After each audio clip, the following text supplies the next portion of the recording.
Hello students, now I will explain you the science of class 8 lesson 10 page number 129। एकदम ऊपर से हम लोग पढ़ेंगे आज। तो इसमें इंडोक्राइन ग्लैंड्स का नाम लिखा हुआ है, हार्मोन्स कौन कौन सी निकलती हैं और उनका फंक्शन क्या है। तो फर्स्ट है स्टूडेंट्स, फर्स्ट ग्लैंड है पिट्यूटरी ग्लैंड। इससे जो हार्मोन निकलता है वह है ग्रोथ हार्मोन। फंक्शन क्या है इसका? It is the master gland which control the activities of other glands and help in growth. तो पिट्यूटरी ग्लैंड मास्टर ग्लैंड होती है, ये दूसरे सभी ग्लैंड्स की एक्टिविटी को कंट्रोल करती है और यह हमारी ग्रोथ में, हमारी बॉडी के बढ़ने में हेल्प हमारी करती है। अगला है थायराइड, इससे थायरॉक्सिन हार्मोन निकलता है। Causes cretinism in children and goitre in adult. अगर थायराइड ग्लैंड से जो हार्मोन है ये कब निकलता है? तो बच्चे जो होते हैं, अगर बच्चों में ये हो रहा है, थायरॉक्सिन हार्मोन कम निकल रहा है, तो वो छोटे रह जाते हैं। और अगर बड़ों में या फिर बच्चों में इसका ज़्यादा सेक्रेशन होता है तो जो गला होता है ये सूज जाता है, इसे हम ग्वाइटर कहते हैं। अगली है एंडोक्राइन ग्लैंड पैनक्रियाज, इससे इंसुलिन निकलता है और रेगुलेट्स शुगर मेटाबॉलिज्म। इंसुलिन हमारे शरीर के अंदर शुगर के मेटाबॉलिज्म को कंट्रोल करता है। डिफिशियंसी कॉजेज डायबिटीज़, और जब इसकी इंसुलिन की कमी हो जाती है हमारे शरीर में तो हमें डायबिटीज़ या शुगर का रोग हो जाता है। अगला है एड्रिनल ग्लैंड, इससे एड्रिनालिन हार्मोन निकलता है। It helps the body to fight stress. जब अचानक से हमारे सामने कोई विषम परिस्थिति हो जाती है तो हमारा शरीर उस स्थिति से लड़ने के लिए तैयार होता है एड्रिनालिन हार्मोन की सहायता से।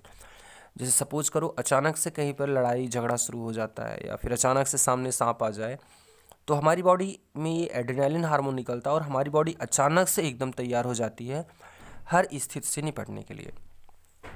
अगली ग्लैंड है टेस्टिस, इससे हार्मोन्स निकलता है टेस्टोस्टेरोन।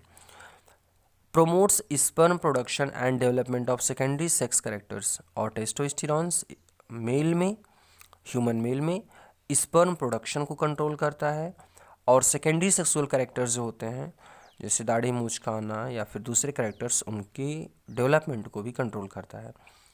अगला है ओवरी, इससे एस्ट्रोजन हार्मोन निकलता है।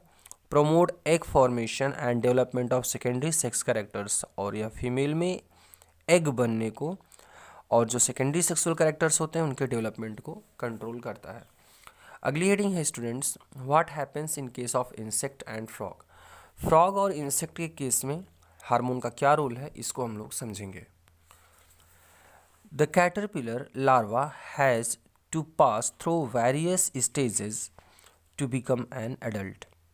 जो इंसेक्ट का कैटरपिलर या लार्वा होता है इसके अंदर बहुत सारे परिवर्तन आते हैं और ये कई स्टेजेस से गुजरता है और तब जाकर के एक एडल्ट, एक परिपक्व इंसेक्ट बनता है। The tadpole also pass through various stages to become a frog. और जो टैडपोल जो मछली की तरह हमें दिखने में लगता है वो भी कई स्टेजेस से गुजर करके अंत में मेढक जैसा दिखने लगता है। This process of change from larva caterpillar to an adult is called metamorphosis. और यह प्रोसेस जिसमें कोई लार्वा या कैटरपिलर बहुत सारे परिवर्तन के बाद एडल्ट की तरह दिखने लगता है, इस प्रोसेस को हम मेटामॉर्फोसिस कहते हैं। The process of metamorphosis in insect is controlled by insect hormone. और इंसेक्ट में मेटामॉर्फोसिस प्रोसेस इंसेक्ट हार्मोन के द्वारा कंट्रोल होती है। इन फ्रॉग, एक फ्रॉग में the process of Metamorphosis is regulated by thyroxine hormone which is produced by thyroid gland. मेढक में मेटामॉर्फोसिस प्रोसेस थायरॉक्सिन हार्मोन द्वारा कंट्रोल होता है और ये थायरॉक्सिन हार्मोन थायराइड ग्लैंड में बनती है। A tadpole can not become an adult if there is deficiency of iodine in the water where it is growing. अगर टैडपोल उस पानी में जहाँ पर आयोडीन की कमी है वहाँ पर रहता है तो इसका ग्रोथ नहीं हो सकता। इस तरीके से टैडपोल जिस पानी में है उस पानी में अगर आयोडीन की मात्रा है तभी वह टैडपोल फ्रॉग में कन्वर्ट हो पाएगा। अगली हेडिंग है students, reproductive phase of life in human. तो reproductive phases in life in human, हम ह्यूमन में जो फेजेज हैं रिप्रोडक्टिव की हम उसके बारे में पढ़ेंगे। The production of gamete starts earlier in the female than in male. तो गैमेट का बनना फीमेल में पहले स्टार्ट होता है और मेल में बाद में स्टार्ट होता है। In female, this phase begins at 10 to 12 years of age, while in male, it begins at 13 to 14 years of age. Gametes का बनना फीमेल की बॉडी में 10 से 12 साल में स्टार्ट होता है, जबकि मेल में यही 13 से 14 साल की अवस्था में स्टार्ट होता है बनना. However, the production of gametes last for a much longer time in male than the female.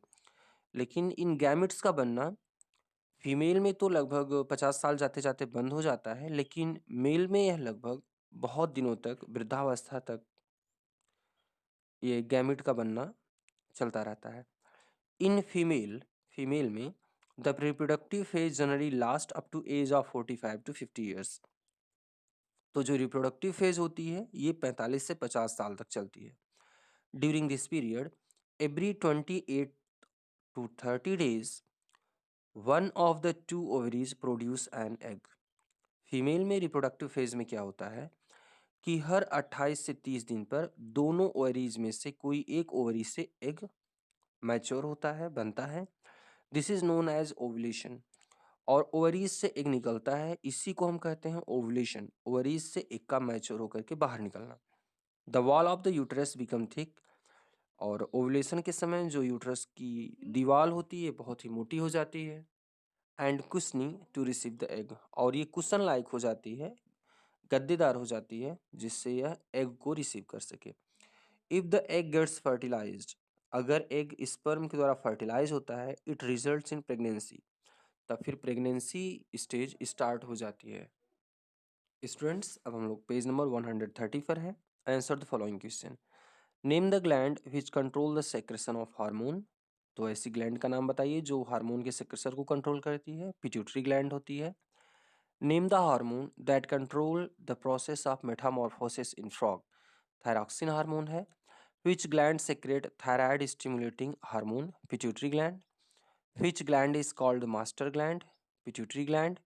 What is the function of adrenaline. Adrenaline का फंक्शन, एड्रेनालिन हार्मोन निकलता है और ये हमारी बॉडी को स्ट्रेस कंडीशन में लड़ने के लिए तैयार करता है. अगली हेडिंग है मेंस्ट्रुएशन एंड मेनोपॉज. अब हम इसके बारे में पढ़ेंगे. स्टूडेंट्स, ये हेडिंग हम लोग अभी समझते हैं कैसे होता है ये. If fertilization does not occur, अगर फर्टिलाइजेशन नहीं होता है, the released egg and the thickening line of uterus along with its blood vessels are shed off. तो एग और जो यूट्रस की वॉल थिक हो गई थी, कुशन लाइक हो गई थी, वह दोनों ही टूट करके गिरने लगती हैं. दिस कॉजेज ब्लीडिंग, और इसकी वजह से ब्लीडिंग होने लगती है. एंड कॉल्ड मेंस्ट्रुअल फ्लो, इसी को मेंस्ट्रुअल फ्लो कहते हैं.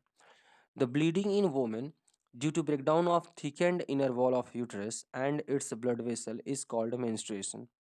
और फीमेल की बॉडी में इस तरीके से जो यूट्रस की वॉल टूट करके ब्लड के रूप में बाहर आती है, इसी को हम मेंस्ट्रुएशन कहते हैं. The menstrual flow last for 4 to 7 days. और यह मेंस्ट्रुएशन की जो स्थिति होती है ये 4 से 7 दिन तक होती है. Menstruation occurs once in about 28 to 30 days. और 28 से 30 दिन मतलब एक महीने में मेंस्ट्रुएशन एक ही बार होता है. 28-30 दिन पर एक बार ये होता है. Women's of reproductive age undergo this periodical release of eggs from ovary every month. तो इस तरीके से फीमेल की बॉडी में हर महीने एक निकलने की एक प्रोसेस होती है. जैसे ये ओवरीज होती हैं दोनों, ओवरीज से एक निकलता है. ओवरीज से एक जब निकलेगा तो फैलोपियन ट्यूब में आएगा. अगर फर्टिलाइजेशन होता है तो प्रेगनेंसी होगी, अदरवाइज एग और ये जो यूट्रस की वॉल है ये दोनों टूट करके ब्लड के रूप में बाहर आ जाती हैं. इसे ही हम मेंस्ट्रुएशन कहते हैं. The first menstrual flow begins at puberty and is called menarche. और जो पहला मेंस्ट्रुअल फ्लो होता है प्यूबर्टी की स्टार्टिंग में, इसे हम लोग मीनार्क कहते हैं. Menstruation stops when an ovum gets fertilized and women becomes pregnant. और अगर एग जो होता है वो फर्टिलाइज हो जाता है स्पर्म के द्वारा तो मेंस्ट्रुएशन रुक जाता है और प्रेगनेंसी स्टेज आ जाती है. The age at which menstruation stop and a women loses her ability to bear children is called menopause. It occurs in women around 45 to 50 years. लगभग जब कोई वुमेन 45 से 50 ईयर्स 50 साल की हो जाती है तो उसके बॉडी के अंदर एग का बनना बंद हो जाता है और वह वुमेन अपनी फर्टिलिटी को लॉस्ट कर देती है, समाप्त हो जाता है फर्टिलिटी उसकी, और इस स्टेज को हम मेनोपॉज कहते हैं। अगली heading students, sex determination in humans, हम लोग इससे अगले दिन पढ़ेंगे। Thank you.